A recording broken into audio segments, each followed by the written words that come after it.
Добро вечер, започнува емисијата Здравјето есе на Канал УСО. Артритот е болест кај која се формира воспалување на еден или повеќе зглобови во човечкото тело. Симптомите се највеќе силна болка, зацрвенување на местото, оток и тешка подвижност. Причините за артрит можат да бидат најразлични. Познати се и ред фактори кои го сугерираат формирањето на воспалените зглобови. За артритот како болест ќе зборуваме вечерва во емисијата Здравјето есе со доктор Благица Панова, специјалист физијатар. Добро вечер, докторке, добро ни дојдовте во емисијата. Добре ве најдов, ви благодарам за поканата во. Така, убаво е да се објасни за артритот затоа што е често заболување, посебно во овој крај, нели? Вие работите со тоа и имате доста пациенти кои заболуваат од оваа болест. Кажаве болест на зглобовите, но ќе да објасниме што е артрит. Значи, што е артрит? Артритот е доста распространет и можеби немате ние поопширно во оваа емисија да кажеме нешто повеќе и да се запознаат гледачите што всушност представува и како да се претпазат од ова заболување. Значи, што е артритот? Артритот представува болна состојба на и воспаление на еден или повеќе зглобови во човечкото тело. Или од самиот збор артритис можеме буквалната дијагноза да ја изнесиме, која значи од грчкиот збор доаѓа артрон, што значи зглоб, и итис од латинскиот назив воспаление, што значи воспаление на зглобовите. Со овој термин артритис значи не е еден вид заболување, тука содржи повеќе видови, над 100 различни видови заболувања, кои сите меѓусебно имаат еден ист симптом, тоа е болката, и уште можеме да ги накажеме дека се артралгии тие заболувања. Артритот што е причината всушност за артрит? Има повеќе причини за настанување на таа болест. Значи прво можеме да кажеме која е структурата на самиот зглоб, што представува всушност самиот зглоб. Зглобот е местото каде што се наоѓаат две коски кои се движат една кон друга. Тие две коски, значи, се обвиени со една капсула или зглобна капсула, а исто и површината на коските е покриена со мека, тврда, но еластична структура наречена раскавица. Зглобната капсула која се наоѓа околу коските, низиниот натрешен слој всушност е синовијална мембрана, таа е нежно ткиво, а од таа синовијална мембрана значи се продуцира синовијална течност. Таа течност овозможува во самиот зглоб да е полесно самото движење, тоест да не настанува триење на коските, а оттаму и веќе произлегува самата болка. Кога веќе некој има појава на тој артритис, тоа заболување, значи нешто настанало во самиот зглоб. Има некаква промена. Значи дали имаме промена во раскавицата, дали се намалила, дали се распаѓа, затоа што кога ќе се распадне таа се наоѓа оди по краевите на коските и оттаму дури доаѓа до деформитети на самите зглобови. Може да имаме помала продукција на синовијална течност, да имаме воспаление на мембраната, оттаму исто е доста јака болка се јавува при тоа воспаление. Исто може да имаме оштетување на зглобот. Со тоа оштетување на зглобот прави да продуцира такви простагландини, тоа се кои овозможуваат болката да биде се појака и појака.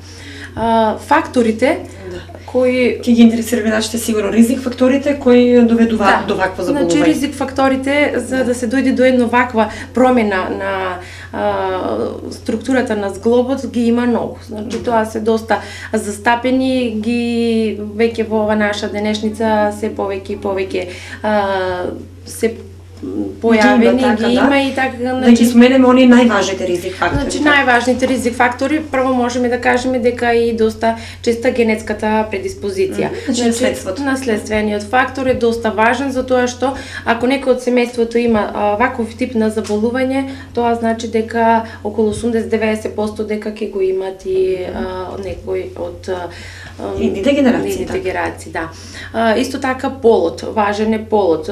Понекогаш жените боледуваат почесто, тоест после 45-та година, а мажите, значи до 45-та година. Возраста исто тука е доста битен фактор, затоа што артритот се јавува почесто, се јавува кај постарата популација, но за жал во нашето време веќе започнува да се јавува и на 30-та година. Значи се намалува старосната граница. Старосната граница е доста намалена, ако била на 50-60 години, сега веќе 30-40 години. заболување. Други фактори се, значи, повредите, травматски повреди. Значи, од некаква травматска повреда може да дојде до повреда во самиот зглоб и од таму, значи, се нарушува структурата и всушност настанува тоа заболување артрит.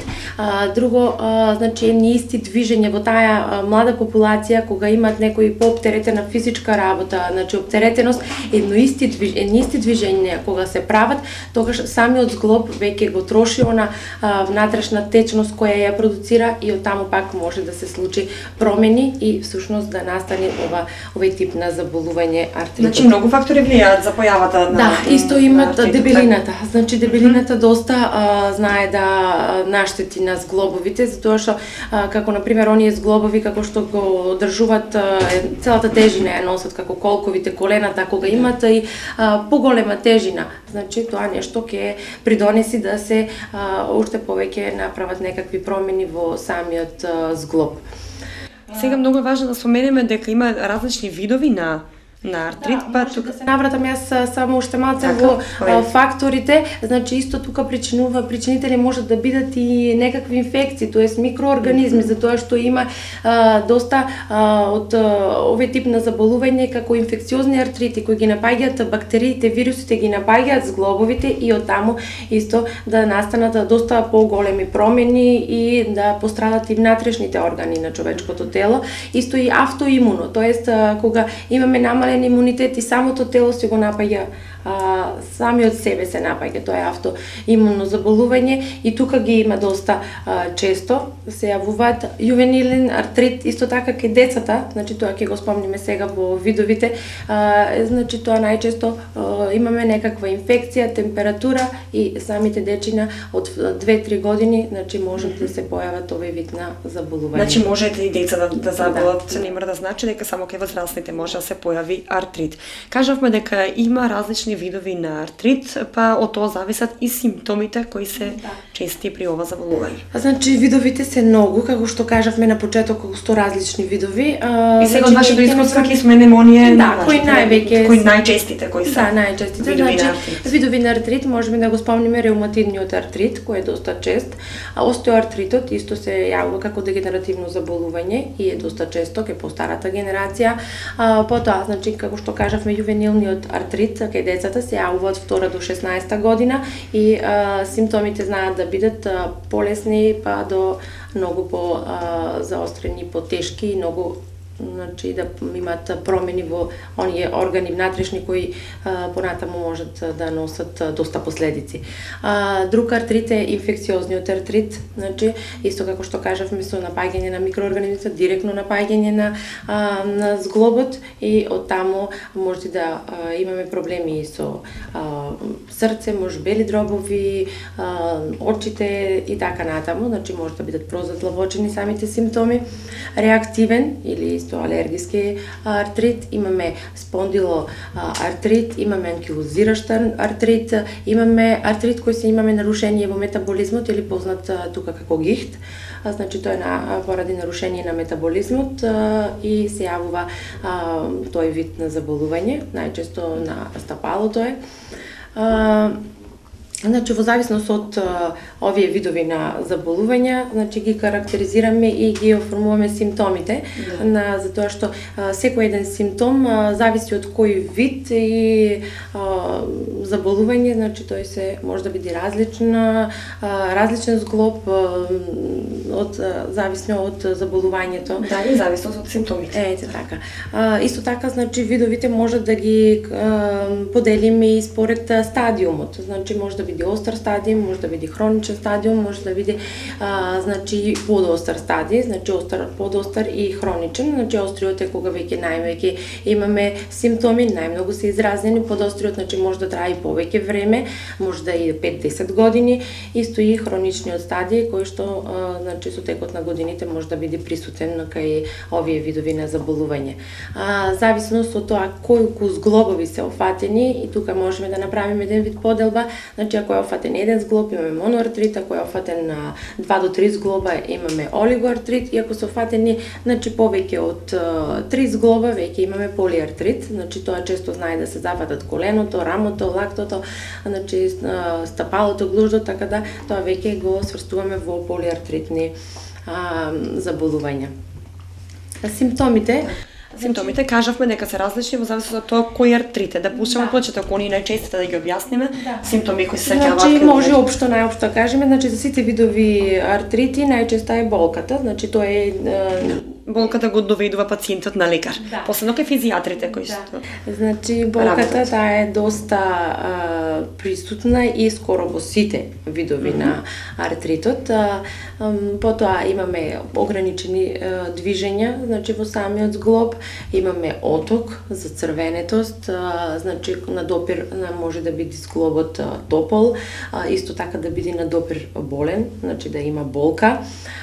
Потоа знае да има понекогаш и повишена температура, значи температурата да е повисока, имаме ослабување на мускулатурата, да се атрофират, замор, значи тоа се симптоми кои, како што кажавме, се различни за различни видови заболувања.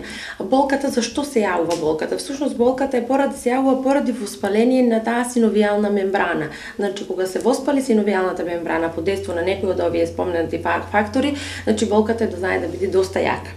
И значи тоа дури пациентот не може да стане од кревет, не може да се движи, не може да ги направи они основни потреби во секојдневниот живот. Сега, значи, ако се задржиме малце на ревматоидниот артрит, да кажеме почесто се јавува кај популацијата.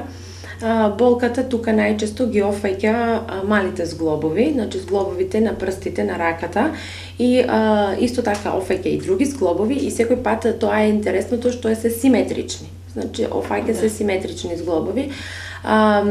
Значи на прстите симптомите се на утро кога стане пациентот кој има ваков тип на заболување, има јака болка во рацете, во зглобовите, не може да си затвори раката, не може да си направи основното движење, тоа трае некое време, после тоа веќе потребно е малцем раздвижување па да се опушти раката или онеа кој е друг зглоб кој е зафатен. Исто така, значи кога самото заболување е во понапреден стадиум, кога веќе повеќе време протекло без никакво лекување, знаат да се направат деформитети, значи искривување на прстите, кои тие искривувања даваат уште поголема болка, исто така болката и на допир и во секоја работење во секојдневниот живот, значи не можат да се ја завршат работата како што треба, значи целосно. Значи добро е да се јават на лекар кој ќе почувствуваат првата посилна болка за да може да се реагира на време. За да не дојде до поголеми последици и до деформитети, затоа што често иди до деформитети. Да го спомниме тука инфекциозниот артрит, значи тој често имаме доста вируси, инфекции, бактерии кои ги напаѓаат нашиот организам, значи тоа е намален имунитет и веќе послаб организмот и страдаат и самите зглобови. Значи тука најчесто при инфекциозниот артрит имаме на коленото. Често е заболувањето на артрит имаме на коленото. И тука доста брзо се симптомите. Значи ако претходно идат по бавно, значи ако не се толку и не се јавува на лекар подолго време, се издржува болката, така поминуваат, значи земат некои лекови и болката поминува и веќе со тоа нешто тие го долговлекуваат и всушност прават поголема штета, значи ке инфекциозниот тука имаме доста јака болка, зацрвенување, оток, ограничена подвижност и нема како да не се јават на лекар, тоа е значи доста поизразен вид на артрит. Остеоартритот, симптомите кај остеоартритот можеме да кажеме дека тоа се како дегенеративни промени, најчесто се јавуваат кај постарата популација, но како што кажавме не и поштедена и помладата. Да. Значи тука имаме губење на течноста во самиот зглоб. Значи таа синовијална течност која произведува зглобот сега е истрошена од самите години, нормално, значи кои имаат поголема физичка активност, оптеретеност и така натаму, значи таа веќе и нормално е да се јави, значи после 60-та година да тоа нешто да доведе до таква болка. Исто тука е болката е јака, но често кога е во почетен стадий, значи болката ја има, е присутна кога се движи, кога оди по скали, кога се скачува, кога слегува на угорници, на удолници, значи тогаш е доста поизразена. А кога е во мирување, тоа нешто, значи како да нема никаков симптом, како да нема никаква болка. Значи болката се смирува кога пациентот мирува, кога не е во движење. Но понатаму, ако исто така не се лекува, ако не се прават прегледи нели во она време кога се јави таа болка при движењето, значи знае да ја има болката да биде постојана и дури да се јават контрактури, кое за нас е многу тешко, физијатрите посебно, да се справиме со контрактурите, затоа што тоа е веќе еден вид фиброзно ткиво кое се вкоснува и станува како еден вид самиот зглоб се вкоснува и не можеме ние да го на едно колено не можеме пример да го вратиме во она правобитна положба како е била и претходно. За да кажеме нешто за метаболитните промени, кога имаме во метаболизмот, значи кај оние пациенти кои што имат гихт, како што кажав, значи тие најчесто се јавуваат поради поголемо. Да, доста често, затоа што има и си во самиот делот има пурини, значи кои најчесто ги има во црвеното месо, значи овие кои имаат такво заболување, значи тие почесто консумираат месни производи, тоа свинско месо, во црвеното месо секој она, значи најчесто го има и секој пат кога се појават вакви симптоми за црвенување, оток, болка, значи често се јавува на стапалото, на прстите, значи тоа нешто треба прво да се тука е покачена и мочната киселина, значи поради тие метаболитни промени и ограничени имаме движење, јака болка и пациентот, нели, освен медикаментозното лекување, многу треба да внимава и на исхраната, затоа што таа во овој тип на заболување е доста важна. Сега, можам исто да се навратам во вид на симптомите кои ги кажувавме, значи истото зависат, нели, во кои стадии се јавуваат, имаме нели различни. Во почетниот стадии кај реуматидниот артрит често, значи тие болки знаат да бидат многу помали, како што кажавме, и често не се јавуваат на лекар и тоа нешто се поголеми последици, како што кажавме, да.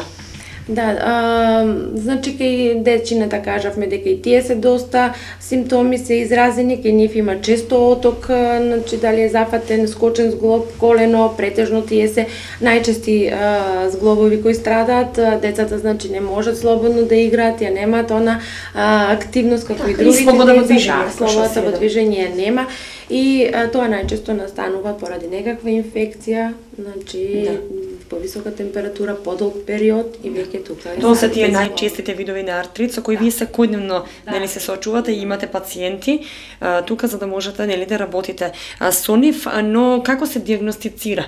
И вие тука во вашата ординација имате начин на диагностицирање на артритот, освен тоа по симптомите, нели, дека болката е многу јака и изразена. Да. Значи диагнозата, поставувањето на диагнозата е многу важна. Да. Значи потребно е да се постави диагнозата правилно, тоест да се одреди кој вид артрите и во кој лекувањето да биде специфично. За да биде и правилно лекување, затоа што може да се погреши кој вид на артрити да се лекува неправилно. Значи најпрво кога имат пациентите ваков вид на заболување, вакви видови симптоми, значи треба да се јават на лекар. За да се постави диагнозата потребно е неколку пати да се посети лекар. И најпрво нешто кое го имаме е разговорот меѓу пациентот и лекарот. Значи лекарот треба да се информира каква е болката, кога се јавува болката, кое време, дали во движење, дали во покој. Потребно да се знае. Симптомологијата е многу важна за почетно диагностицирање. Да се диагностицира, потребно е тој разговор е доста важен за една груба ориентација на лекарот да знае зашто каков вид на заболување се работи. Значи, убаво е да се знае има ли таа болка, значи кога се јавува ноќно време, наутро, во движење ли, дали има некој потоа од самото од семејството некој кој боледува од ваков вид на заболување. Кажавме дека наследниот фактор е многу важен. Доста важен. Исто така, значи освен на разговорот кој следи, значи убаво е да се види, да се прегледа, значи да се види самиот зглоб кој е офатен, значи кој е зафатен, да видиме дали имаме оток, дали има црвенило, дали има болка на палпација, дали е топол зглобот. Значи самото нешто, дали има некаков деформитет, кога сето нешто тоа ќе го видиме, значи ние можеме да бидиме не целосно, али сепак да знаеме за кој вид на заболување се работи, значи која е возраста, тоа веќе и го нели со самата посета на пациентот веќе знаеме за што се работи. Потоа исто така добро е да се испита понатаму за да биде целосна дијагнозата, да се прати на лабораториски испитувања. Значи убаво е да се види крвната слика, седиментација, реума фактор, С-реактивен протеин, антигени, значи антитела. Тоа се нешто што ќе ни помогни за да можеме ние понатаму да се ориентираме има ли некаков проблем, до каде е тој проблем, во кој стадија е и така натаму.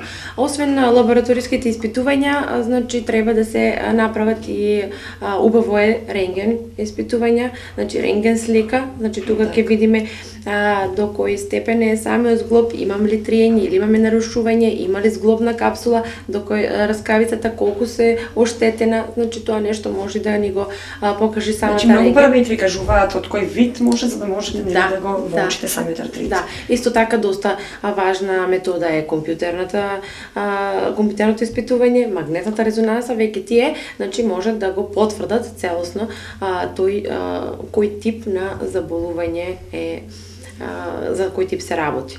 Значи потребни се многу испитувања и постепено за да можеме ние правилно да се насочиме и да се постави дијагнозата. Дијагнозата кога веќе е поставена и да имаме истинско и правилно лекување. Кога сме кај лекувањето, верувам дека ова најмногу ќе ги интересира гледачите, посебно оние кои имаат проблеми со артритот и кои имаат заболување на зглобовите, па и ве посетуваат често. Значи какво е лекувањето? Дали е долготрајно, треба да бидат трпеливи, можеби дали е проследено со болка и така натаму. Кога може да се намали болката, затоа што кажавме дека силна болка е проследено при ова заболување. Значи болката знае да биде многу време да биде. Значи артритот може да биде доста со 10 години, 15 години да биде присутен и тука да имат и болката. Значи прво лекувањето можеме да кажеме дека тоа е комплексно, значи не е само еден вид на лекување. Тука имаме медикаментозно лекување, кога се лекуваат со лекарства, имаме физикално и оперативно. Значи зависно од кој стадии ние можеме да преземаме различни мерки. На почеток кога имаме, значи да започнеме кога имаме остра болка, кога имаме доста појака болка. Значи пациентот ако првично, макар ако примерно при ревматоидниот артрит, значи болката секој пат е послаба. И тука, значи, се земат некои од нестероидно противовоспалителни, тоа се познати во кај народот, значи, лекарства, медикаменти како волтарен, ибупрофен, кетонал, значи, тие го смируваат она најмало воспаление што се јавува. Се, тука е многу важно, кога се јави таква болка, важно е да се позголеми малце физичката активност, затоа што тука болката не е толку многу присутна, а всушност ја има, али не е остра и силна, немаме оток и може да се прават, значи таа кинезитерапија е доста важна. Значи може неколку пати во денот по 5 до 10 минути е доволно за тоа нешто да не прогресира и да не оди во повеќе да се задлабочи самото заболување. Сега, кога имаме, исто има и такви случаи, кога се болките доста јаки, значи имаме оток, јака болка, значи тогаш лекувањето треба да биде позиција мирување. Значи, што значи тоа? Значи, пациентот треба да мирува, да биде во покој. Кога имаме оток, значи, убаво е да се стават ладни облози, за да го намалиме отокот. Мирувањето, значи, малце ќе го намалиме оној притисок кој настанува во самиот зглоб. Значи, ние ќе го, со тоа нешто, болката може да се смири. Исто така важна е позицијата. Значи, ако едно колено има болка, ние не треба да го држиме коленото свиткано, значи, во тој зглоб, затоа што тоа може да направи многу брзо таа контрактура и затоа што пациентот може така подобро се чувствува и го држи повеќе време така, тоа значи не треба. Секој пат, ако е болно коленото, секој пат да биде испружено, екстензирано, да е право, значи да не е свиткано. Исто така, кога имаме болки во прстите, секој пат треба позицијата да бидат исправени прстите, значи спротивно од контрактурата која ќе се направи. Еден кол кога имаме болка, значи исто така ќе биде испружен на кревет, но со малцем расширување во ногата, дотирање за тоа што да не дојди на самиот зглоб да се направи таа неподвижност или контрактура. Кога веќе започнуваат се јавуваат болките, почесто секој месец, значи убаво е да се посети физикална терапија. Ние доста сме имале такви случаи. Физикалната терапија помага за да се тој процес да не се брзо шири, да не прогресира, а и нормално да ги намалиме болката, затоа што сите идат поради болка.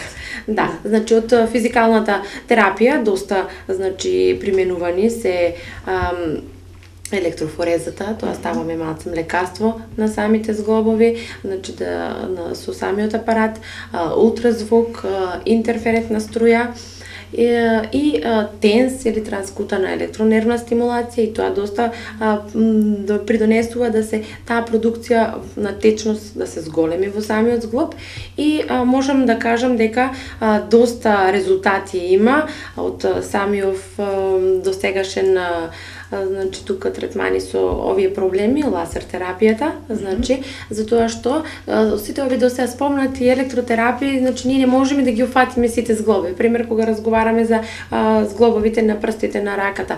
Значи тука имаме секој прст има по 3 зглоба. Значи ние не можеме да ги уфатиме целосно зглобовите, а додека со лазер терапијата, значи ние работиме посебно на секој зглоб. Тоа е доста се третира посебно секој зглоб. Секој зглоб се третира и тоа нешто влијае директно за да го намали воспалението, да е подобри подвижноста. Исто така, значи тука имаме и мали лигаменти нормално кои сето тоа придонесува да се подобри еластичност и оттаму нормално подвижноста и болката, подвижноста е подобра, а болката ја нема. Исто така имаме друг апарат кој е со средна струја, значи може не му е многу познато, али тоа нешто исто доста ефикасно, значи делува на овој тип заболување, затоа што оди директно до самиот зглоб. Да кажеме дека тие не се болни лекувања, така ли физикалната терапија воопшто не е болна, значи тоа нешто не треба да се со струја, па пациентите кои не биле, можеби да, значи може не знаат, али сепак тоа нешто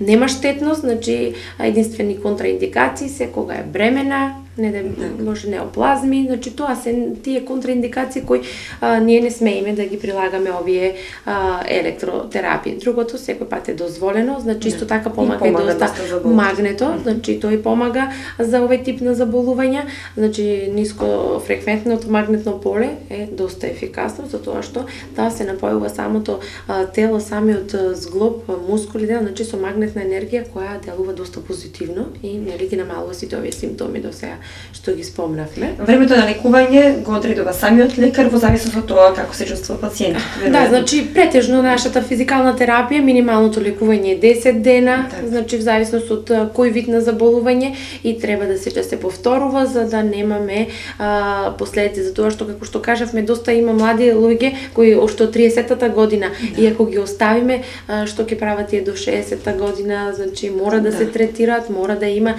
нешто, затоа што веќе кога возраста е поголема, нормално и самите промени се повеќе во нашето тело, водата се губи, еластичноста се губи и оттаму, значи уште поголеми проблеми можат да се јават, затоа убаво е, значи се што се третира е доста ефикасно. Сега, кога не помага понекогаш, знае да не помогне физикалната терапија, зависност нели до кој тип се стасало, до кој стадиум се стасало на заболувањето, претежно оперират ги дегенеративните, значи заболувања, затоа што кај остеоартритот таму, значи имаме често операции се прават на на колковите, стават се вештачки колкови, затоа што веќе целосно самата раскавица е уништена, зглобната капсула ја нема и веќе тоа е веќе крајна фаза на лекување, главата на фемурот се трија со лекување. Да. Значи тука имаме триење на две коски, која е страшно болно и веќе не може да се помогне ни физикалната ни медикаментозна. Значи тогаш веќе се оди на оперативно лекување и нели после оперативното лекување пак треба да следи физикална терапија затоа што веќе тие не можат да одат, ние треба да ја подобриме подвижноста. Значи нашата цел е да го вратиме ако не 100%, значи 80% во зглобот во нормала. Во нормала, значи пак како што кажавме, зависи од возраст, пол и така натаму. Да. Треба се делува и на превенцијата, па добро да споменеме и како може да се превенира доколку станува збор за помлади луѓе кога се уште не заболеле од артрит.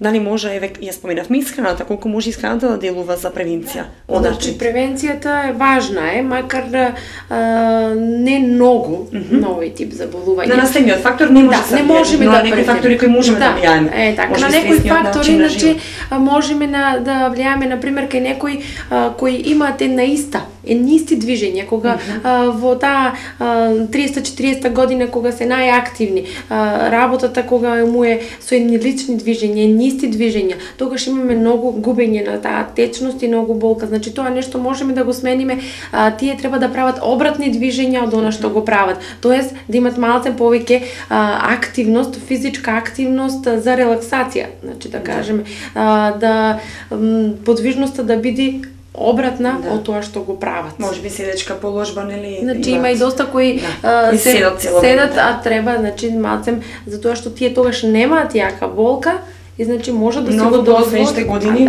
Веќе тоа ќе и како може да се појави тој артрит. Исхраната, значи како што кажавме, рибата доста придонесува за омега 3 масните киселини, се доста ефикасни, значи да се спомнат исто така не кажавме уште во медикаментозното лекување дека во овој тип на заболување доста е добро да се внесуваат суплементи, тоест глукозамини од групата на глукозамини, хиалуронска киселина, хондроини, витамини, тоа нешто придонесува за самиот зглоб да се стимулира да лачи повеќе течност. Значи за да може тоа нешто да се да направиме еден вид превенција да не дојде до тој тип на заболување, затоа што има и доста спортисти кои доста се оптеретени, доста се значи во денот прават доста тренинзи и тоа нешто самите зглобови ги истрошуваат, значи течноста се троши, за тоа нешто треба дополнително да се внесува за да може да понатаму да функционира како што треба. Од исхраната убаво е нели зеленчук, овошје, тие се доста важни, како што кажав рибата, значи кај гихт треба да се избегнуваат месните производи, црвеното месо, да го спомнавме, значи тука е доста важно да е исхраната доста полесна, значи диетата е многу важна.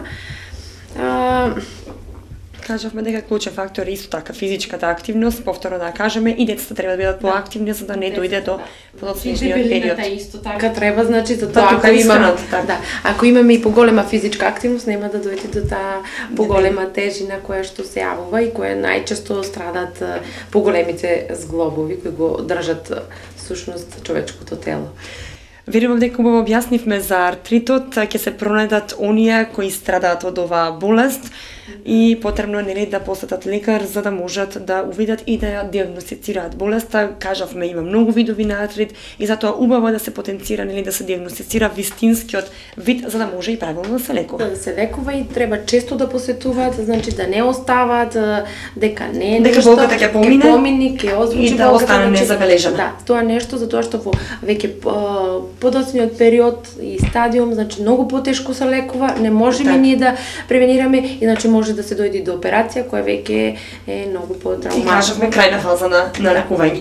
Така, доктор Ќаски, ви се заблагодарам што позитивно се одзовте на нашата покана, еве да можеме на нашите гледачи да објасниме што е артритот и како да се превенира истиот, како да се лекува доколку дојде до заболување, а кажавме дека има многу луѓе кои страдаат од оваа болест. Да, за жал има многу, се надевам дека помогнавме и дека навремено ќе се јавуваат кога се јави болка. Раната диагностика е многу важна, кажав. Важна е доста затоа што ние можеме да го спречиме да не дојде до артрит. Така.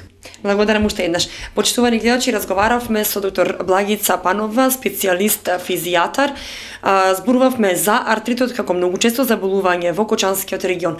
Се гледаме следната среда во истиот термин, а вие останете ми во добро здравје и слушајте ги советите на нашите лекари. Довидување.